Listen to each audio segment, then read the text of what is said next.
Hey, here's another good one from Bernard Cornwell, The Gallows Thief.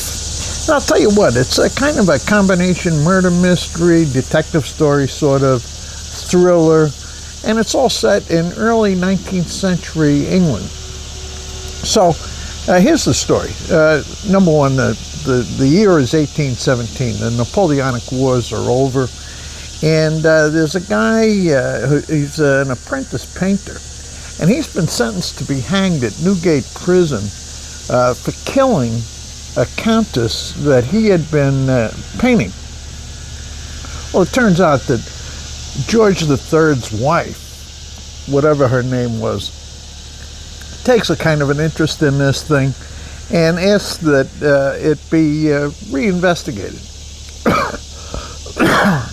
The guy who's in charge of that is the Home Secretary, and he has absolutely no interest whatsoever in getting this guy off the hook. But she is the king's wife, and so consequently he hires a special investigator to take another look at the thing. Now the problem is the special investigator's only got 1 week to do this before this guy gets hanged. The special investigator that he picks is a guy named Ryder Sandman. Ryder Sandman is he's an army veteran. He had served with Wellington in Portugal, Spain, at Waterloo. He was sort of a famous soldier for the time, well known. When he came back from the army, when the wars were over, he turned into a really ace cricket player, and is sort of the Juan Soto of his day. He knows absolutely nothing about police work or anything like that. It turns out that his father had been some kind of a London businessman. The guy was a crook. He had made a lot of money, but then when he was exposed, he lost it all. And this guy, Ryder Sandman, he ends up being aced out of all the money that he should have expected coming to him. And along the way, he lost his fiancée.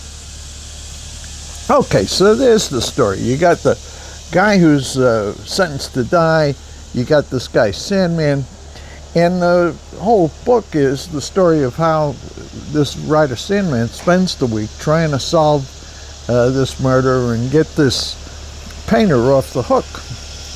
Now, what Bernard Cornwell does is, he's really an ace at developing history and so on. And what he does is he plunges you right into the world of 1817 London.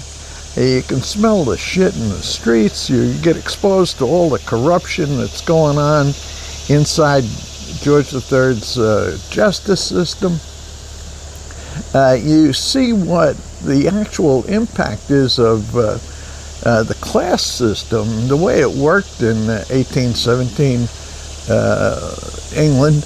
It's kind of the similar stuff to what Jane Austen was doing, but only this time with a kind of a crime flavor. The fact that he's racing against the clock adds a lot of tension and pacing to the story. It's fairly exciting. And of course, the major challenge he's got is he really doesn't know what he's doing. So anyway, really good book, in a sense of being exciting, compelling, page-turner. I really liked it. And I think, if you're a history buff or, like murder mysteries, things like that, I think you're probably really gonna like The Gallows Thief by Bernard Cornwell.